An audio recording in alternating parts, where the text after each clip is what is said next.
today's video blog, I want to talk to you a little bit about rock fishing. Doesn't matter if you're fishing down in Mexico, like in Colonet or Ensenada, or locally here in San Diego, up in the Channel Islands. These are all some little tips that'll help you catch some nice quality rockfish. Sitting next to me is Chris Randall, skipper of the Chief. I've been fishing with Chris for many, many years, over 20 years. And Chris is a great guy. He's been kind enough to help us out with today's video blog. And Chris, what are some of the tips you can tell people for rock fishing? Well, we have several different rigs here. This one is a type-specific rig, and what it is a 4-0 reel, and it has a 10-ounce torpedo, one single big dropper loop with a really big 7/0 hook. This is for the guy that wants to target that big ling or big red. This is specific. If you're trying to get the numbers, we'll show you a different rig that has more hooks on it. But this is one sardine pinned on, or if there's a mackerel in the tank, go for the mackerel. That's number one. Yeah, and if you're going to fish this rig, what you need to know is you got to be willing to put in the time. Yeah. This is a guy that wants to win jackpot or wants that big quality fish, but isn't really worried about getting limits right away. He can always mess around with that later. But like I say, it's a very simple rig. You want this to go right down to the bottom. You want to feel this occasionally bink on the bottom, and this is going to put this right in the strike zone, and you're just going to drift along the whole drift, and you're not coming up, not going down. You're just soaking a bait and trying to get that big hit. And if you do get bit and it's a big ling, you better turn the handle quick. If you're slow to react, he will take you straight to the bottom. And Chris, what's this one for? This is kind of a multi-rig is what I call it. We have a heavy 10-ounce magic metal on the bottom, trying to target the big fish on the bottom, with several other hooks on dropper loops. This is a three deal rig.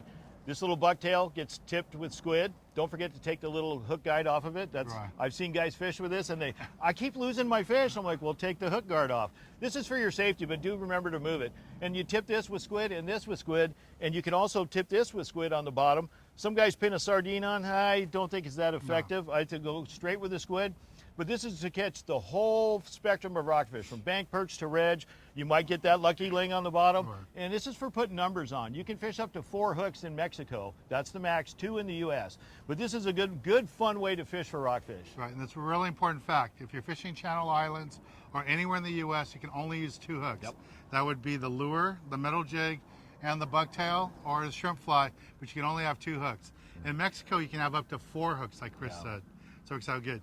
Now, one thing you could do too, like Chris was talking about, if you want to target just a big lingcod or a big red, get rid of the smaller hooks, because all you're going to catch on these are going to be bank perch, whitefish, stuff like that. Stuff to fill up your sack. Yeah. Well, what you do want, then you're going to cut this off and tie this directly to the main line, drop it down and jig it in the bottom 10 feet of the water. And then you are back to targeting big reds and big lings. But you're down to 1 fish at a time, and you're not going for the numbers so much as you're going for the quality. Right, and this is a good compromise. The guy can concentrate on getting his limit. He gets close to his limit, then he can switch to... I want to get a bigger fish now. Right. Yeah. All right, cool. And we got one more rig to show us? Yep. This is also fishing the bottom. It's a bucktail, the B52, and it's a real simple rig. And once again, you can tip it with squid, and same thing, you're going to drop down to the bottom, and you're just going to work that bottom 5 or 10 feet up and down, up and down. But the neat thing about this is you're not winding all the way up, you want up and down. You just sit there and jig it up and down till you get a strike. But once you get a strike, same thing, you got to wind fast, because it's going to want to go down and you want it to go up. But this is a real good way to catch a variety of reds, lings. I mean, you can catch just about anything on this. It works really well, but it's very simple and has a round head, and that kind of keeps it out of the rocks. See the angle of the hook? It's actually pointing away from the rocks, whereas the other jig, you see it hits the bottom and it gets stuck. So these don't get stuck as much. Occasionally you're going to lose one, but this is a good way to go. Yeah, those are great, and I like to use a whole squid on those on the bottom. They work out really good. Yeah, or even cut the head off and slide the whole thing on and make it all kind of one thing, but very effective tool. Cool. Well, thanks, Chris. Yeah. Well, that's today's video blog. Hopefully we taught you a little bit about rock fishing. And again, doesn't matter if you're fishing down in Colonet. Chris runs all kinds of rockfish trips like that. Down to Colonet, day-and-a-half trips, 2.5-day trips. Yeah, 2.5, oh yeah. Does all that too. And later in the season, we'll be fishing tuna with them. So check out our website for all those dates and information. Thanks for visiting and watching today's video blog. Make sure you visit Chris's website, www.sport-fishing.com. All right, cool. All right, I'll talk to you again real soon, and thanks for watching.